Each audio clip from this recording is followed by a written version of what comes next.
Mapagpalang araw po sa ating lahat. Ako po si Emmanuel O. Alejandre. Ito po ang aking daily devotion for October 10. And for today, we are going to continue our series about the forgotten God. And specifically, we are going to talk about how the Spirit illumines and teaches believers. May kita po natin ito sa 1 Corinthians chapter 2 verse 10 to 12 na nagsasabing, "These things God has revealed to us through the Spirit. For the Spirit searches everything, even the depths of God. For who knows a person's thoughts except the spirit of that person which is in him? So also no one comprehends the thoughts of God except the Spirit of God.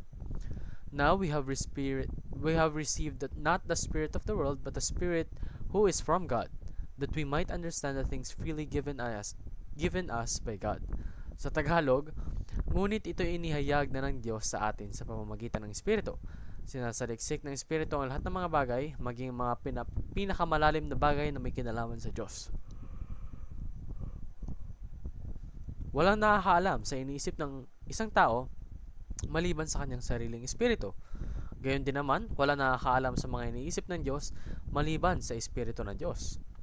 Ang tinanggap natin ay hindi ang espiritu ng sanlibutan, kundi ang espiritu na mula sa Diyos upang maunawaan natin ang mga kaloob niya sa atin. So, the Spirit knows the depths of God.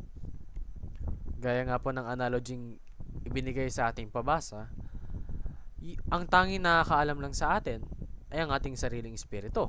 At ang tanging nakakaalam lang sa kailim-laliman ng Panginoon ay ang kanyang sariling espiritu. Therefore, the Spirit knows the depths of God. And the Spirit reveals the thoughts of God. Kasi nga, ang tinanggap po natin hindi yung espiritu ng sanlibutan. Ang tinanggap natin yung espiritu ng Diyos. Therefore, yung espiritu na yun, ang siya nagagabay sa atin. For us to be knowledgeable about the thoughts and the words of God, His teachings and His principles, so that we will be able to apply it to our real lives, no? So, study biblical doctrines prayerfully. Dahil ito po ang siyang magpapalapit sa atin upang mas lalo nating makilala ang Panginoon and rely on the Spirit to understand revelation. May mga pagkakataon na minsan may hirapan kang intindihin yung Word of God. Pero do not fear, for the Spirit is there to guide you, to show you the true meaning and intention behind the words of God. So, obey the Spirit's teachings and reminders.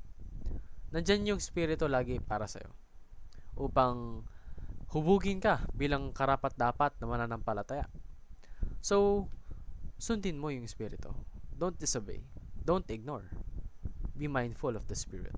Yun lamang po ang aking daily devotion. Maraming salamat sa pakikinig. Pagpalain po tayong lahat.